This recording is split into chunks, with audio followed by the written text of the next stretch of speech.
Saluto, miei carai. Vamos aqui para mais uma edição deste Dicas do Esperanto. Esse aqui, deixa eu ver aqui se está legal. Pronto. Esse, especificamente aqui, é a respeito de anfibolio. Anfibolio em português, o que significa anfibolia? Anfibolia é um tipo de falácia que é um discurso, um argumento enganador. Isso é dos meus estudos aí de retórica, de lógica. Existe falácia material e formal, né? Material é dos termos, mesmo quando os termos de algum argumento estão errados, e formal é quanto à forma como você encadeia os argumentos. Mas, então, dessas falácias materiais, existem equívoco, hipérbole, muitas, tem mais de 50. Mas uma delas é essa anfibolia. E é engraçado e é interessante por quê? Para o Esperanto. Porque a anfibolia é um erro de sintaxe. Não é bem um erro, é uma sintaxe ambígua. O que é sintaxe? Essa colocação, a ordem da colocação dos termos na oração. Então, na anfibolio, essa sintaxe é ambígua, a ordem das palavras ou a estrutura gramatical. Aí eu vi um exemplo de anfibolia clássico em português e eu fiquei imaginando como é que a gente diria isso em Esperanto. E ele traz algum proveito para os iniciantes. Olha só, o professor ensinava seus alunos a caminhar.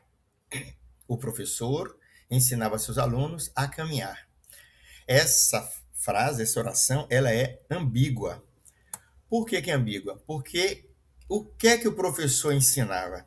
Ele ensinava os alunos a caminhar.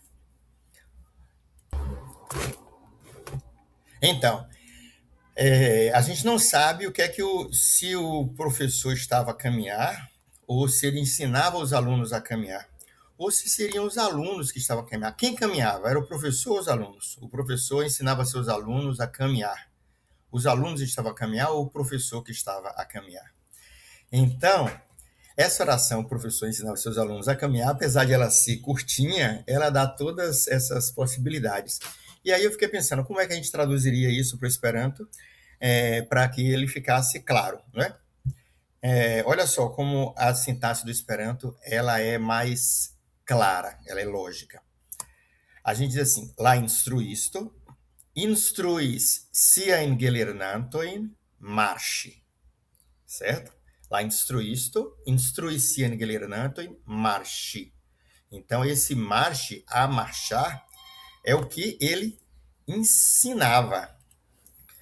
Ou seja, esse instruis marche poderia ser instruis cuire, ensinou a cozinhar, ou instruis pentre, ensinou a pintar, instruis designe, ensinou a desenhar. Poderia ser qualquer coisa dessa. Então, quem ensina, ela instrui isso, ensina a quem a seus gelernantoin, e ensinou o que? Marche, certo? Uma outra forma de ordenar essa oração seria, ela instrui isto, instruis marche sien gelernantoin. Uma outra possibilidade era, la instruisto, instruis sien gelernantoin, marchante, em vez de marche, marchante. Então, marchante é um advérbio, né? Esse advérbio aqui, ele modifica o quê? Um verbo, ele dá uma ideia de circunstância, é um verbo. Ou é um outro advérbio, ou uma qualidade. No caso aqui, não tem nem outro advérbio, nem qualidade. Ele está modificando a forma como o professor instrui, certo? Então, como é que ele ensinava marchante? Que ele marchante. Uma outra forma de a gente organizar seria la instruisto, instruis marchante, sia in gelernante. O que é que ele ensinava? Não está explícito aqui o que é que ele ensinava. Está dizendo que ele, mas de que forma ele ensinava? Ele ensinava caminhando, marchante, certo? Muito bem. A outra forma, la instruisto, instrui sia in gelernantoin, marchantain. Agora, esse marchantain aqui se refere a quem ele está no plural, no acusativo. Quem é o objeto, a palavra que está no plural, no acusativo aqui? gelernantoin, não é isso? Então, esse marchantain se refere ao gelernantoin. Então, quem é que estava marchando? Os alunos. Os alunos marchantes, os alunos que marchavam, certo? Lá instruisto, instrui-se in gelernantoin marchantain, enquanto marchavam. Uma outra forma seria lá instruisto, instrui-se in marchantain gelernantoin. Tá vendo? Uma avorto, uma qualidade, antes do ovorto, do gelernanto. A marchanta antes de gelernanto, no caso no plural. Beleza? Então aí, quem é que seria quem é que estaria caminhando? Os alunos. Ainda tem outra forma. Lá instruisto, instrui-se in gelernantoin marchanta. Muito bem, aqui esse marchanta está no nominativo, não está no acusativo do singular. Então ele está se referindo a quem? Ao ato de ensinar, aos alunos ou ao professor? Evidentemente é o professor, que ele está concordando aqui, ó. Lá instruisto está no nominativo singular e marchanta também no nominativo singular.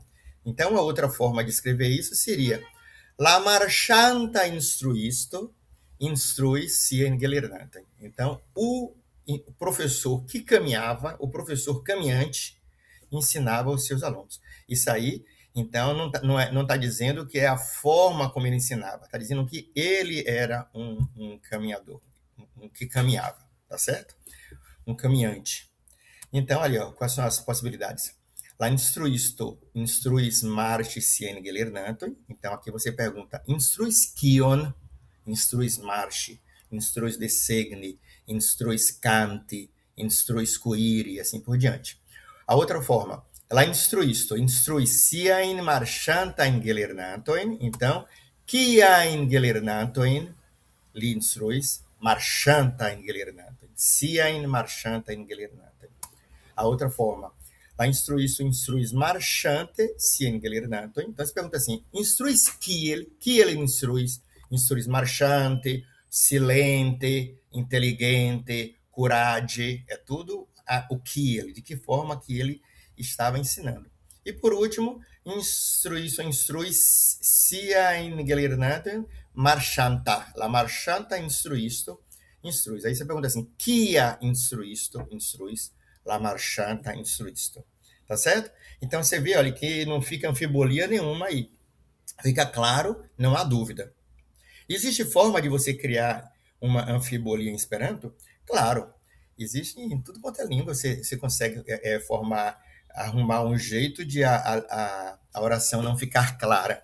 Então, Mestre Button, no livro Facto que é Fantasia, dá um exemplo de um, que é esse aqui, ó. Tá vendo aqui? Uma statidomo, uns vagonaro aqui embaixo, né? O vagonaro é mesmo que traino, é um aro da vagono, um traino, e uns fazendeiros, uns farmisto, um bovo, bovino e tal, e tem um averto ali, ó, um aviso na Statidomo. Aí o que é que o Statidomo diz? Ni avertas, tiuin transportistoin, kai civitanoin, kiui prisorgas bovoin, que estas mal permissite al ili resti en Statidomoi, al vagonaroi, ebriai. Certo? Nós avisamos a todos os transportadores e cidadãos que cuidam de bois que é proibido a eles quem? Aos transportadores ou a eles, aos bois? Reste in Satidomo, ficar na estação de trem, ou ao vagonário, ou dentro dos trens, ebriei, ébrios. Quem é que está proibido de ficar ébrios na Statidomo? Os fazendeiros ou os bois? É uma forma também que não ficou clara, é um tipo de anfibolio, tá joia? Muito bem, gente, diz revido, até a próxima dica.